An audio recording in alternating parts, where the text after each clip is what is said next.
Oke, selamat pagi Bapak Ibu dosen. Perkenalkan saya Bagus Darmawan dengan NIM 24814161800. Saya pilih study case yang ketiga dengan materi peretasan sistem PT KAI tahun 2024. Pada 2024, sistem milik KAI diklaim diretas oleh kelompok Stormos. Data pelanggan, transaksi, dan residensial internal karyawannya diakui berhasil dicuri. Nah, Stormos itu apa sih? Ya, Stormos itu nama kelompok peretas atau geng ransomware yang ngaku mereka bisa masuk ke dalam komputer KAI dan mengambil data mereka. Poin yang pertama, tugasnya merumuskan bagaimana serangan terhadap KAI bisa terjadi, termasuk kemungkinan kelemahan seperti presidensial leak, akses VPN, atau keamanan server internal. Yang kedua, menjelaskan potensi resiko bila data pelanggan dan presidensial karyawan berhasil dicuri. Terus, merancang langkah pencegahan seperti hardening server, audit keamanan, enkripsi data, serta zero trust.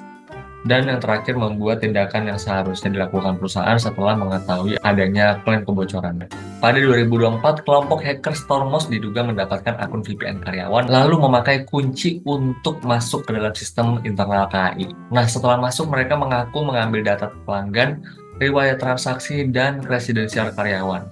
Serangannya tidak ribut, tapi diam-diam dan langsung ke inti sistem. Dari data yang saya dapatkan, mereka ya, Stormos, mengaku menyimpan kurang lebih 2,2 giga data dan meminta uang tebusan agar data tidak dipublikasikan. Sementara itu, PT KAI menyatakan bahwa investigasi masih berjalan dan kebocoran data pun belum dapat dipastikan sepenuhnya. Oke, sebelum lanjut ke materi selanjutnya, perkenalkan, nama saya Bagus Darmawan, ya, saya dari Basecamp 3. Saya aktif kuliah hybrid sambil bekerja sebagai editor salah satu agensi di Tangerang. Ya, poin hari ini yang bakal kita bahas adalah gimana serangan ke KAI bisa terjadi, apa resiko kalau data pelanggan dari residensialnya bocor, dan langkah pencegahan seperti hardening dan zero trust, seperti tindakan yang wajib dilakukan perusahaan setelah ada klaim kebocoran. Let's go, kita bahas. Yang pertama, bagaimana hacker bisa masuk ke dalam sistem KAI. Singkatnya, bukan karena server KAI jebol dari luar atau gimana ya, tapi karena hacker Stormos berhasil mendapatkan akun karyawan yang dipakai untuk masuk ke jaringan internal. Jadi mereka seperti punya kunci untuk membuka pintu dalam sistem KAI. Nah, apa yang terjadi setelah itu? Begitu mereka punya akses, mereka bisa masuk lewat VPN. Nah, jika data itu bocor, dampaknya bisa sangat luas. Mulai dari pencurian identitas, penipuan, sampai rusaknya reputasi perusahaan. Yang membuatnya lebih bahaya, serangan ini terjadi melalui akses internal ya, bukan dari jaringan luar. Oke, selanjutnya apa yang membuat hal ini mungkin terjadi? Menurut investigasi yang saya baca dari Kisrek, Stormos memperoleh beberapa data kresidensial karyawan kemungkinan lewat metode phishing. Dengan kresidensial itu, mereka mengakses dashboard sistem dan mengunduh data sensitif yang diklaim meliputi data riwayat transaksi, ada data karyawan, hingga catatan perusahaan. Nah, kabarnya ya, mereka mengantongi sekitar 22.500 data pelanggan serta 82 kresidensial karyawan. Karena itu, KAI jadi punya problem ya, operasionalnya terganggu, kerugian finansial, dan reputasi perusahaannya sempat jatuh. Bayangin, data pelanggan dan kresidensial karyawan bocor, dampaknya itu bisa serius. Data pelanggan bisa dipakai untuk penipuan, pencurian identitas, atau dijual lagi ke dark web. Nah, lebih bahaya lagi kalau akun karyawan yang bocor, hacker bisa makin leluasa ya. Dia bisa datang kapan aja untuk ngambil data tambahan, bahkan menguasai sistem internalnya.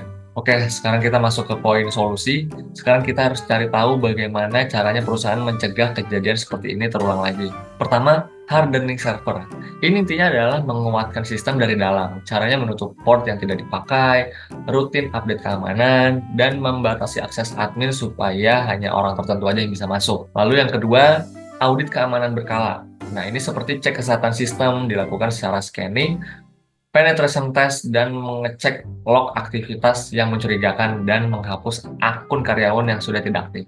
Yang ketiga adalah enkripsi data. Semua data penting harus dikunci, baik disimpan maupun dikirim. Password juga wajib diamankan menggunakan hashing yang kuat dan kunci enskripsinya disimpan terpisah. Yang terakhir adalah zero trust security. Prinsipnya simple, jangan langsung percaya sama siapapun. Semua akses harus diverifikasi dan beri akses hanya sesuai kebutuhan dari penggunanya. Lalu tindakan perusahaan harus gimana nih ya? Saat ada klaim kebocoran, perusahaan harus segera melakukan incident response untuk menutup akses yang mencurigakan dengan mengecek log aktivitas dan memverifikasi kebenaran klaim. Komunikasi internal harus jelas juga agar tim bisa bergerak cepat tanpa panik. Setelah itu, perusahaan wajib melakukan forensic analysis untuk menemukan sumber masalah. Keamanan harus lebih ditingkatin lagi supaya insiden tidak terulang lagi. Baik, itu dia tadi analisa saya tentang peretasan sistem di PT KAI tahun 2024. Semoga bisa bermanfaat. Terima kasih buat Bapak Ibu dosen. Selamat pagi.